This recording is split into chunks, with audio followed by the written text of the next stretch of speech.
Good morning and welcome to this month's C&E webinar. On behalf of Boston IVF, part of EVRMA North America, we are pleased to host today's presentation, GLP-1 Receptor Agonists in Reproductive Health, What Every OB-GYN Should Know. We are delighted to have Dr. Wendy Vitek from Boston IVF's New York centers leading today's session. Before we get started, I would like to go over a few quick items about today's event. First, all physicians in attendance today will receive an AMA PRA Category 1 credit, and all other providers will receive a certificate of completion for 1 contact hour credit. The certificate will be emailed to you by Harvard around midsummer. Now, without further ado, I would like to introduce today's speaker. Dr. Wendy Vitek is triple board certified OB-GYN, reproductive endocrinologist, and obesity medicine specialist. She is a clinical assistant professor at Upstate Medical University, adjunct professor at the University of Rochester, and program director of the newly accredited Upstate Boston IVF RAI Fellowship. Dr. Vitek is widely published and nationally recognized for her work in reproductive and metabolic health. We encourage you to submit questions to Dr. Vitek using the questions section of the control panel. You may send in your questions at any time during the presentation. We will collect these and address them during the questions and answer session at the end of today's presentation. All right, we're going to get started. I'm going to pass it over to Dr. Vitek. Hi, and thank you for the introduction, and thank you for spending your lunch hour with me. I know how hectic lunchtime can be in busy clinicians' lives, so I tried to make this as high yield as possible. I have roughly 30-ish minutes of content to review, but again, please feel free to ask questions. We'll certainly leave time at the end so I can address your questions. This is a rapidly evolving field that we're all trying to stay on top of. So I have nothing to disclose. And I'd like just to start with framing this talk through the objectives. I'm going to give you an update on current trends. I'm going to summarize how GLP-1s work and what their indications are for. That's evolving. And then describe specific reproductive and GYN considerations in the patients that we're managing and treating daily. And then also just provide some tips for counseling around like key topics like fertility, contraception, and pregnancy. So why does this matter? I don't need to spend a lot of time on this slide because as healthcare providers, we're certainly seeing the reproductive consequences of obesity day in and day out in our patient population, specifically related to the fertility aspect of reproductive healthcare. We know that obesity is associated with irregular periods or menstrual cycles, likely secondary to anovulation, and some of those anovulatory cycles can be attributed to the condition polycystic ovary syndrome, where as many as 80% of people who meet that diagnostic criteria have comorbid obesity. There's clear data that having a higher body weight can delay time, and it is associated with at least a 1.5-fold increase in infertility, and also sadly a higher rate of miscarriage, as well as anomalies, stillbirth, changes in fetal growth, complications in pregnancy like gestational diabetes, preeclampsia, cesarean delivery, and venous thromboembolus, as well as postpartum hemorrhage. So over the past decades, the CDC had monitored the rate of obesity, defined as a BMI over 30 kilograms per meter squared, and severe obesity defined as a BMI over 40 kilograms per meter squared. And generally, the trend was upwards until 2023-24. There appeared to be like a plateau where the rate did not appear to be increasing. This caught the attention of many. There were a number of theories as to why the plateau was being observed. We don't have recent CDC data. As we know, there's been changes in the structure of the CDC, so we don't have our typical metric to compare in 2024, 2025, but Gallup did a survey and actually found that perhaps the rate of obesity is on the decline in 2025. They use slightly different methodology than the CDC, but I think it's likely real. And one of the theories underlying this plateau and the decline is that it closely correlates with the timeline where a number of medications in the category GLP-1 receptor agonists were coming to market for the indication of obesity. We're probably all aware that these medications have been around for more than 20 years, initially approved for the treatment of type 2 diabetes. The first indications or FDA approval for obesity came in 2021 with some semaglutide higher dose branded as Wegovy, associated with a 15% reduction in body weight. To meet FDA criteria for approval for weight loss as the indication, it has to show at least 5 and ideally 10% weight loss, which is when metabolic benefit is typically observed. Another product called tirzepatide, again, initially approved for diabetes, higher dosing was showed to be effective for obesity, and approval was granted in 2022. It's a unique medication because it hits sort of two aspects of our incretins, which are sort of paracrine/endocrine hormones in the digestive tract, GIP and GLP, so it's considered a dual agonist. Even more impactful than compared to semaglutide, with weight losses reaching like 15 to 20% body weight loss during their trial.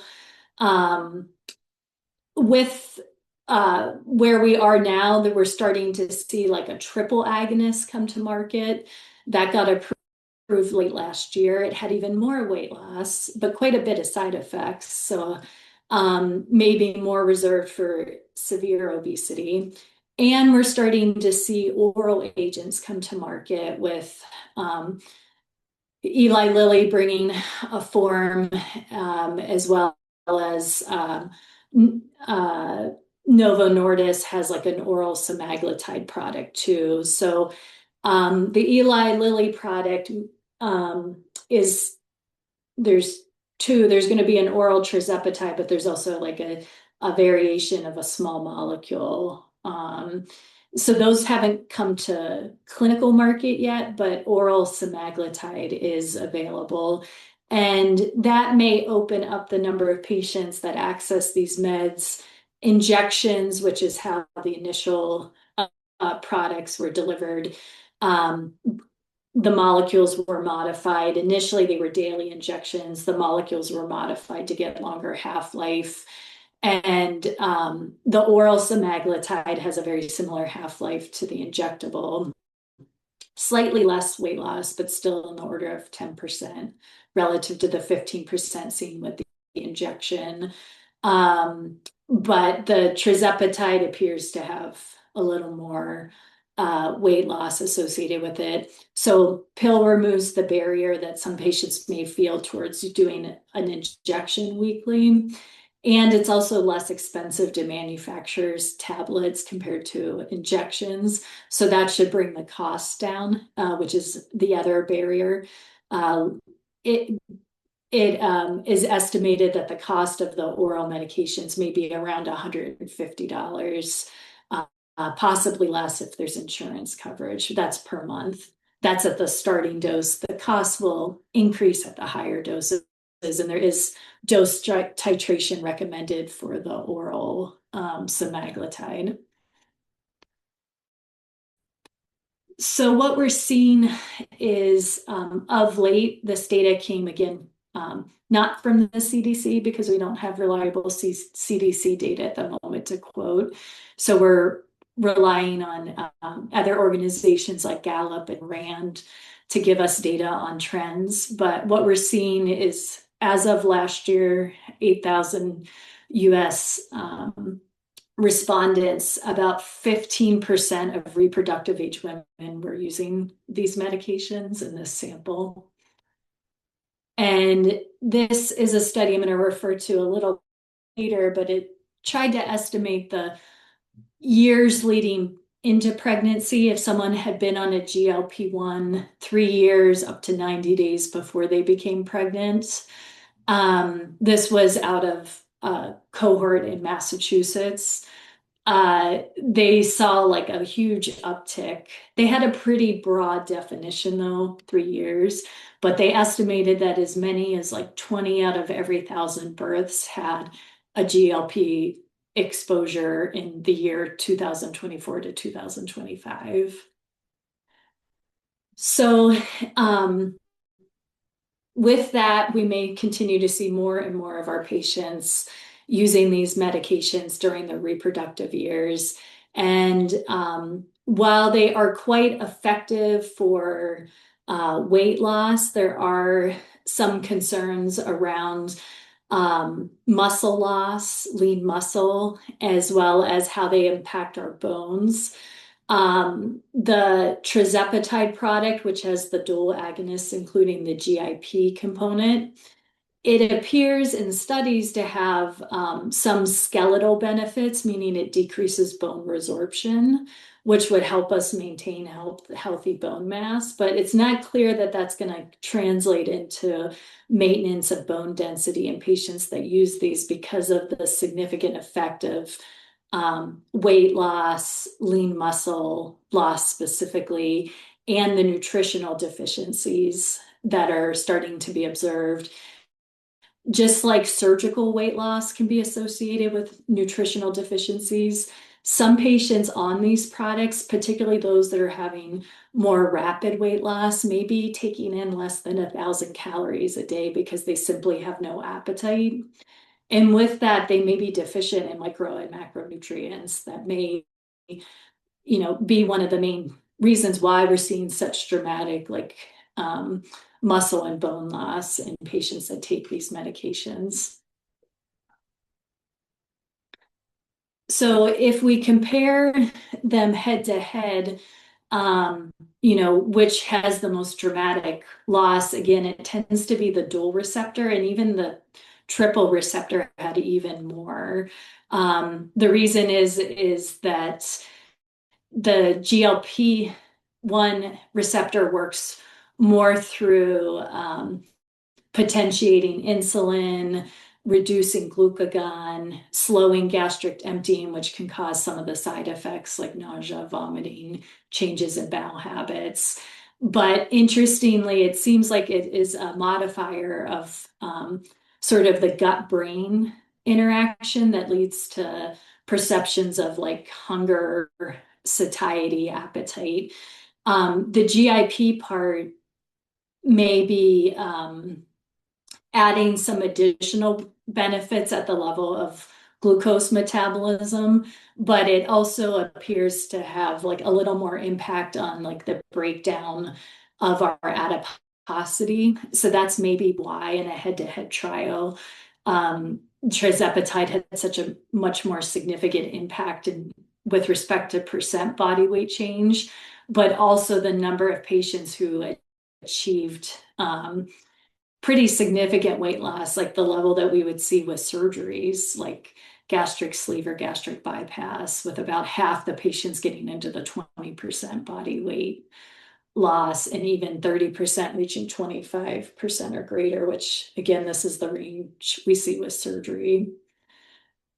So from a metabolic standpoint, weight loss and improved insulin sensitivity, not surprisingly, reduces A1Cs. It reduces the progression to type 2 diabetes. There's some benefit to blood pressure as well as lipids, and interesting also inflammation. Markers like high sensitive C-reactive protein are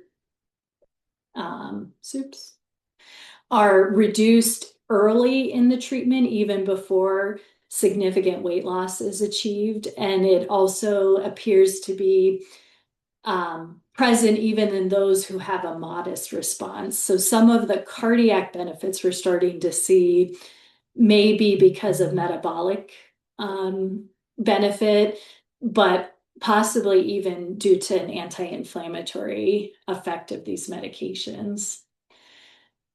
So with these metabolic benefits, it's translating to improvements in metabolically associated diseases like obstructive sleep apnea, and what was previously known as fatty liver is now known as metabolic dysfunction associated steatohepatitis. So these have now been approved unique indications for GLP-1s. So initially it was diabetes, then it was obesity defined as a BMI over 30. But now if you have a condition like obstructive sleep apnea or MASH, you may qualify for a GLP-1 with a BMI over 30, but in some cases, even if the BMI is 27. So in the overweight range, not even in the obesity range. And it's because the trials were able to show significant benefit with reductions in sleep apneic events and improved fibrosis, reduced liver enzymes. And again, a benefit that's pretty significant on the level that we see with statins for a reduction in cardiovascular events and death. So there's clear data that these medications can be quite effective for weight management, metabolic optimization, and potentially reduce certain conditions that are associated with metabolic dysregulation. We are starting to scratch the surface where we're starting to link that improved metabolism may improve reproduction. Where the data are currently is small observational studies, really not yet with well done control groups or propensity scoring to account for bias. But women's health is often not the first aspect to be studied, but it does seem like we're starting to see some interest in getting indications for things potentially like PCOS and but not surprising, what we know from treating patients with PCOS is that while they have changes in their reproductive hormones, their HPO axis, they also have, many have a metabolic component where they have insulin resistance that's driving their hyperandrogenemia, and that is causing their follicles and anovulation. So with the small studies that are available, what we're seeing is that with the reduction of insulin resistance, we're starting to see, not surprising, resumption of cycles, ovulations, even natural pregnancies occurring outside of ovulation injection with letrozole.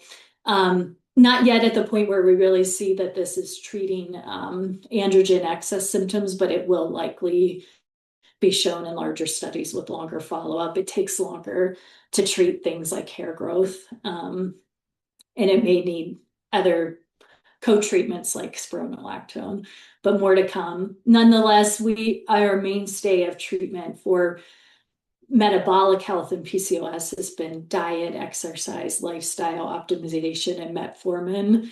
You can use metformin in conjunction with the GLP-1s. It's not a contraindication, but the studies to date in PCOS have partnered metformin with liraglutide, which is a daily injection, one of the earlier products that was approved. We don't yet have great data on the newer products, be it the longer acting injectables or the oral medications, but I imagine it's coming.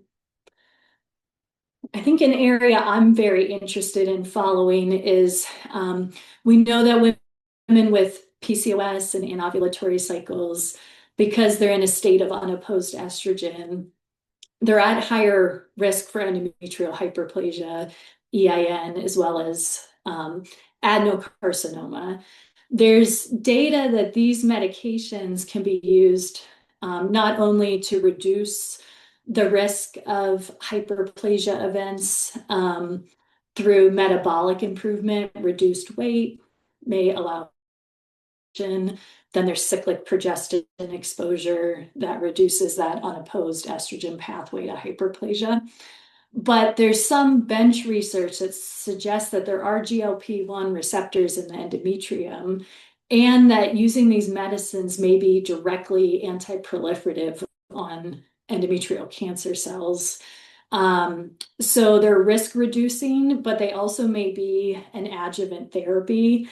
I often see young reproductive age women with endometrial cancers that are interested in fertility preservation, and they are using either Megace, which is associated with weight gain, or a Mirena IUD while they're undergoing high-dose progestin therapy to see if that can be a bridge to pregnancy before they undergo definitive treatment with hysterectomy. And I think it's becoming clear that these patients may also benefit from a GLP-1.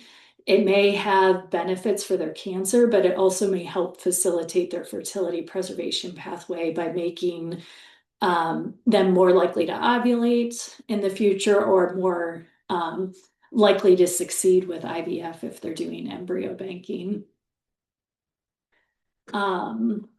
So with these benefits at the level of ovulation and possibly the endometrium, we're starting to see more around fertility. And when these first came to market for obesity, the press was reporting on the Ozempic baby boom, that women who previously thought they couldn't get pregnant or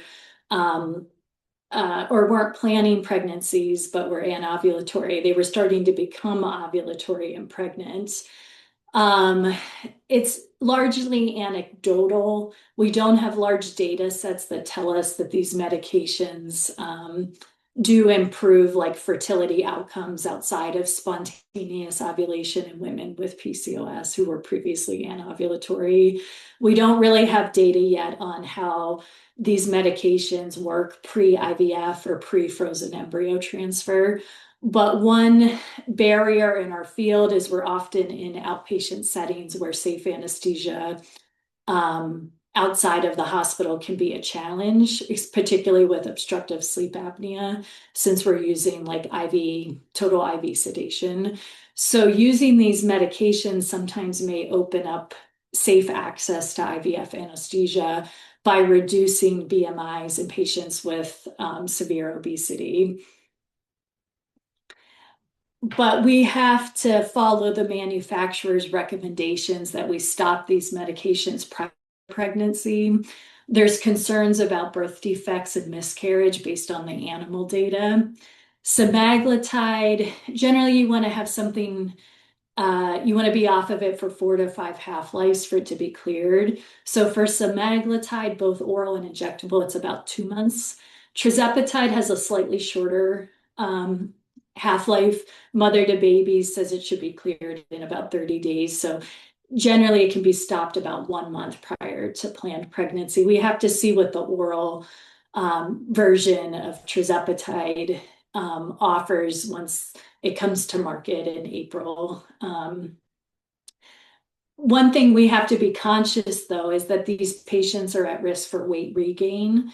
About 2/3 gain weight the months that follow discontinuation. So it's key to have nutrition and behavior support as part of their entire journey on these medications to make sure they're not getting into nutritional deficiencies while on them, but also so they have support and plan in place when they come off. this may be a role to reintroduce metformin if they're not on it already. It may help blunt the insulin resistance and the weight regain. And there is pretty good data that while exercise is important for cardiovascular health and metabolic health, it's not great at achieving weight loss initially because it creates more appetite. But if patients can get in a good habit of exercising regularly, it's been shown to be a strong weight maintenance tool. But the dose is pretty high. It has to be close to 60 minutes most days of the week in order for maintenance. So when we look at the reason for stopping these medications, the manufacturer's major concern is around congenital malformations. But what little data we have, we're talking about exposure of like 160 pregnancies and about 900 pregnancies in a meta-analysis. So we're talking about 1,000 observations in the literature as of 2024. It doesn't appear to have higher risks of birth defects when compared to a high-risk group, which is people with diabetes on insulin who are becoming pregnant. So it's probably that these meds are better at managing A1Cs and hyperglycemia. So that's probably why the birth defect risk is comparable in those with obesity or with diabetes versus those without. But we don't have clear large data to be reassuring. So if there's an inadvertent early exposure, this is not like, it's such a teratogen where termination would definitely be part of the counseling. So it generally looks reassuring based on what available data we have, but it doesn't establish safety yet. And there's some concerns that these meds may have impact on placentation, fetal growth, and long-term development of the newborn that we just simply don't have data to guide us. One study, which I showed earlier, which looked at the use in Massachusetts over the past couple years, they looked at that 3-year exposure window. When they looked at women who stopped it before pregnancy, they did see that there was higher gestational weight gain compared to people who didn't have that exposure prior to pregnancy, and that there was a higher rate of excessive gestational weight gain. And that happened even more so for people that were on it for non-diabetes compared to those that were on it for a diabetic indication. When they looked at birth weight, it was sort of the confidence intervals crossed one, so there isn't a clear trend towards LGA or SGA on the fetus, the fetal development. But there were observed risks for delivery.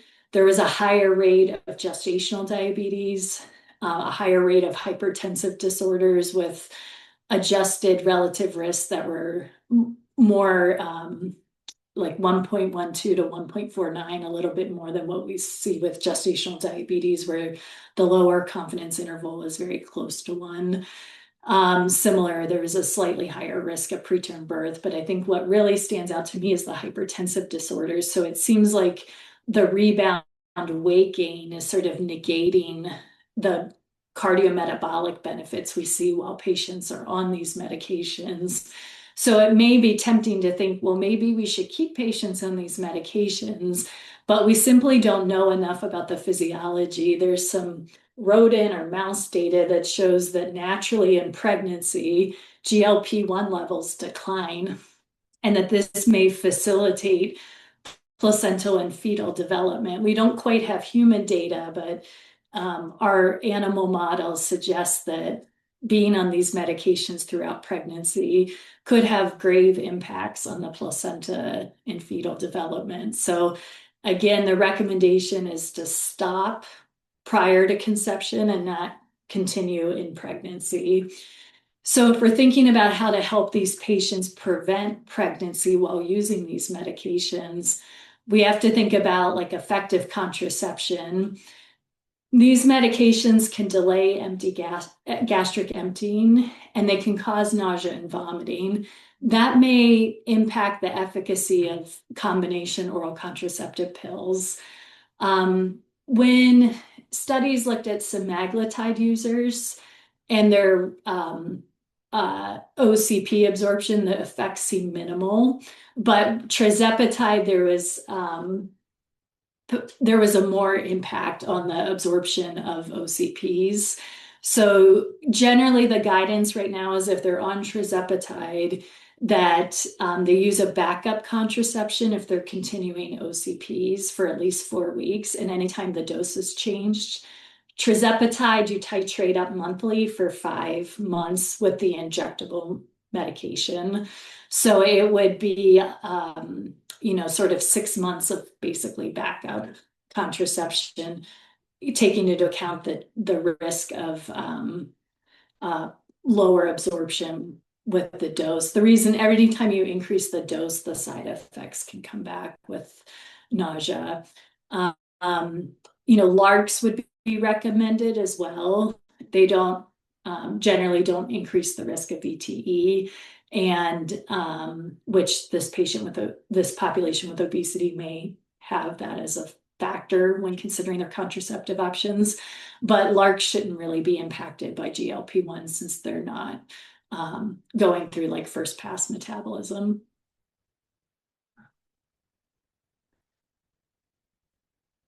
And I think in another area that will intersect with our patient population is around perimenopause.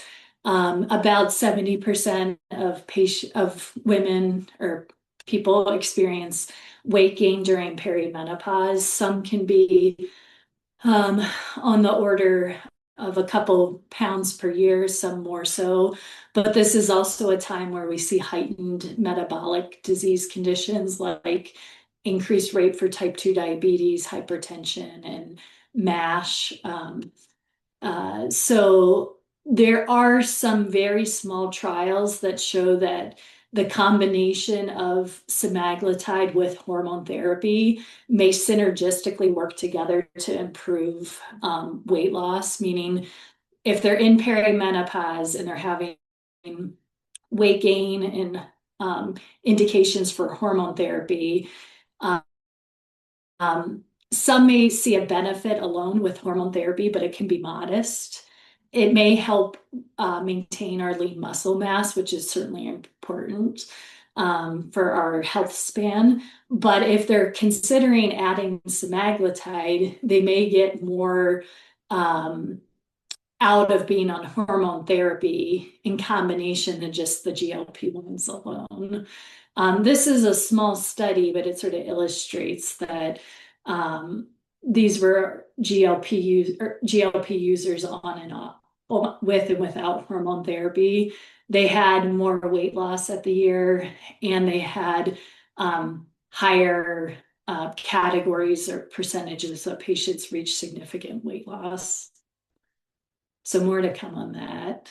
I think in the interest of time, I may go to the key points, but I also have a case and I also have some prescribing tips and some advice if anyone is interested in learning more about how to bring this into their practice. But I think ultimately we will hopefully get clarity around this assumption that metabolic equals reproductive health, or metabolic health equals reproductive health. I think there needs to be more focus and funding towards women's health research. And I hope that given that the majority of users are females of reproductive age, that the drug manufacturers like Eli Lilly and Novo Nordisk will fund trials that give us better data to guide how we counsel patients.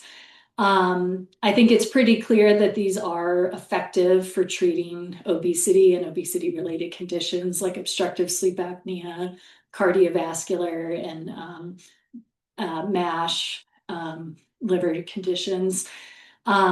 We do need to be mindful that if patients are on these medications for obesity with and they have a history of anovulation, they could have resumption of ovulation and fertility while on these meds, and contraception should be a part of their counseling.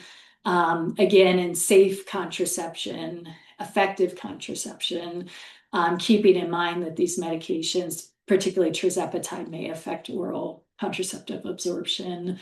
Um, Again, depending on which medication, semaglutide or tirzepatide, semaglutide, oral or injection, you want to ideally stop 2 months prior to a planned pregnancy. Tirzepatide 1 month, but we need to see what the oral medication recommendation is as it comes to market in April.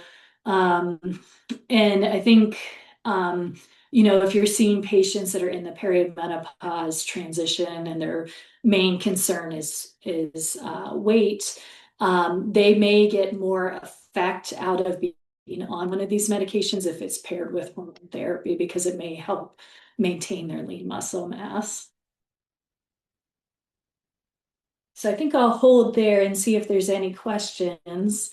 If there aren't any questions, I can either go over a case or go over prescribing tips. Thanks, Dr. Vitek. We do have a few questions, so we can start the question section now. Just a reminder for everyone else that you can still submit questions. Just put them in the questions pane in your attendee control panel, and then I'll read them in order. The first question is regarding concerns about insufficient micronutrients for women planning pregnancy. Would you recommend a multivitamin, and wouldn't this conceivably take care of that problem? Yeah, great question, and thanks for posing this. I actually was in a session yesterday where our Boston IVF nutritionist was talking about the challenges that you're raising. Sometimes like a prenatal vitamin, because of the iron, can be upsetting to the stomach and cause nausea or constipation. And these medications can heighten nausea, diarrhea, constipation, upset stomach. So I haven't seen data, but I suspect patients may not be as compliant with vitamin supplements when they're on these medications because of the GI side effects. I think we always get the best absorption of our micronutrients if we get that through food, because cofactors are available to help with absorption. It seems like, a Mediterranean style diet that's plant forward or plant focused would be preferred, but patients don't feel like chewing salads when they have very low satiety, but they do need the fiber, they do need the micronutrients. So that's where having a nutritionist as part of the care team from the get-go can make sure that they're hitting their protein goals and that they are hitting their vitamins through, a plant-based diet if they are able to tolerate that. But I think what our dietitian is seeing is a lot of these patients are actually malnourished, and they may come to their healthcare providers and say, like, I'm not eating anything. I have very little appetite, and it's sort of like in some ways celebrated because that is how the medication works, but it can be to an extreme. And I think a common complaint that patients are experiencing on these is like changes in their hair and nails. And I think that if you're seeing that in your patients, they're probably vitamin deficient because they're not intaking enough calories, macros, or micronutrients, and they probably do need a more formal assessment, possibly a panel, but working with a nutritionist. So I'd like to say it's as easy as taking another pill like a prenatal vitamin, but below, and they may not absorb it quite as well either. Thank you, Dr. Vitek. The next question is, could going on a GLP-1 and then stopping before pregnancy help IVF patients have success? And do you think it impacts egg quality? Yeah, great question. We're very interested in this strategy you're posing because we know that women with obesity tend to have lower pregnancy rates with IVF than those without. And it's dose meaning the higher the BMI, the lower the live birth rate. Um, it does appear to be twofold. There's an egg factor associated with obesity. It's not clear that it's reversible. Like if you've ever had a higher BMI and you lose it, it's not clear that that like reverses the impact on the egg quality.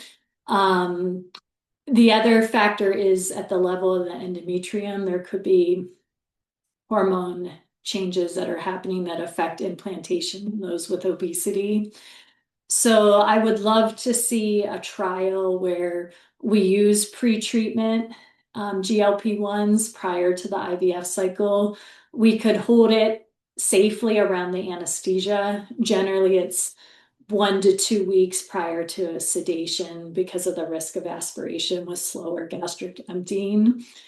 Some patients embryo accumulate, meaning they bank multiple times in order to have sufficient embryos available for transfer. So it gives us the opportunity to sort of bank embryos. They could be on and off of the GLP-1 while they're in that stage, just pausing it around sedation for the retrieval. And then when they're actually ready to do the embryo transfer, we could stop it if it's tirzepatide 1 month before. So that's the lead into the embryo transfer. We don't have data yet, but I know the EVRMA group is in conversations with Novo Nordisk to try to start a trial through the New Jersey location. So hopefully more to come on that. Thank you. The next question is, when should you advise a patient that is overweight to spend time losing weight versus going straight to fertility treatment? Yeah, that is such a significant trade-off because we know time may affect their egg quality, particularly if we're talking years. This has been the dilemma prior to these medications is that if they had severe obesity and they were considering weight surgery, like sleeve or bypass, it can take months to get in, months to get scheduled. And then it's not recommended to get pregnant for at least ideally 18 months after a weight surgery once they're in a plateau and their nutritional deficiencies have been managed. So for someone who's in their 40s, that type of delay may make the difference between having like an autologous or their own egg biologically related child versus having to use donor eggs. So I think it depends on all factors, looking at is there a component of a male factor?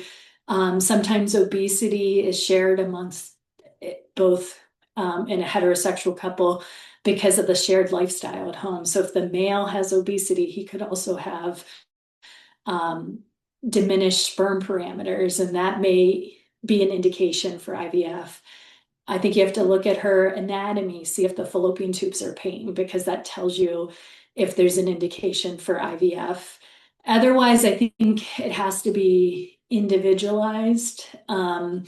They're in the 20s, the patients with PCOS may be very amenable to a weight intervention to help with ovulation restoration so that they can avoid using letrozole or IVF.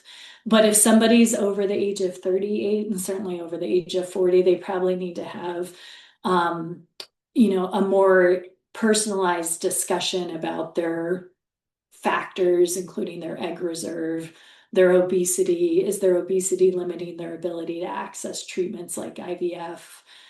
I think with these medications, you can get pretty significant weight loss within 6 to 9 months, and it works for 80% of patients. So that has changed the conversation, whereas previously we didn't have quicker options compared to surgery that were as effective. There are other anti-obesity medications like phentermine and a couple other products that have combinations of medications that are FDA approved for obesity, but they have more modest weight loss of 5 to 10%. And that may not be enough to make a difference for some patients. If their BMI is 55, it may not make them eligible for IVF in most settings with that type of weight loss. They may need to lose more like 40 to 50 pounds to have access to IVF. So, great question without an easy answer. I think we always offer to do the infertility evaluation for our patients so that we know all factors that are present. So that way we're not just saying like, oh, your infertility is due to your obesity. Patients often feel that doctors and healthcare providers have bias and will attribute all complaints to their obesity. So we owe it to our patients to do a thorough evaluation and give them personalized care plans. Thank you. The next question is there any evidence behind using microdosing in overweight, not obese women as adjunct to HT for weight loss? If not, do you have any recommendations for this off-label use? Yeah, I did look recently to see if there were any data. It's quite common amongst the telehealth providers that are reaching patients for perimenopause, menopause complaints or concerns that they are using compounded forms of semaglutide or compounded forms of oral tirzepatide for weight management, and they may use it off-label, meaning not for the indications that are FDA approved, which are obesity or BMI 27, overweight with a metabolic condition. So because it's an off-label use, I haven't seen any data in the overweight population, not obese, or the dosing that isn't recommended by the manufacturers. I don't know when we'll get the data because I think the manufacturers are probably not going to be motivated to do that study because then they may sell less drug if there is efficacy, but maybe it would expand their market further if they were able to get indications for overweight, not just obesity. Thank you. And the next question is, are GLPs safe during breastfeeding? I don't know if you'll know that out of your scope. Yeah, good question. I don't know off the top of my head, but I bet Mother to Baby would have a great resource on that. I'm sure it's coming up more often. I think there is interest in using these in the postpartum period. I didn't get into that into this talk, but having excess weight retention postpartum at the year is associated with higher risk for preeclampsia in the next pregnancies. I think this is a strategy that our patients, particularly those who had pregnancy complications that were metabolic, be it hypertensive conditions or diabetes related, may be interested, but I pause because that one study out of Massachusetts showed that if you stopped it before a pregnancy, you may be more likely to have hypertensive diseases. So, and I don't know that we're going to see safety data that we can continue. So it's an area, the postpartum weight retention is probably an area that deserves like special focus. And that overlaps with the lactation question that I don't know the answer to off the top of my head. Thank you, Dr. Vitek. That was actually our last question. Okay. Thank you, everyone, for attending today's webinar, GLP-1 Receptor Agonists in Reproductive Health, What Every OB-GYN Should Know. If you have any other questions, you can contact myself, Alyssa Cooper, at ecooper@bostonivf.com. Once you leave today's webinar, you will receive a survey on the presentation, and we would appreciate it if you could complete the survey and provide your feedback to help with future educational webinars. You will also receive a follow-up email within 24 to 48 hours with a link to view a recording of today's webinar. On behalf of Boston IVF, EV North America, and Dr. Wendy Vitek, thank you for joining and enjoy the rest of your day. Thank you, Dr. Vitek. All right, thank you. Have a great day. So I think I'll hold there and see if there's any questions. If there aren't any questions, I can either go over a case or go over a prescription.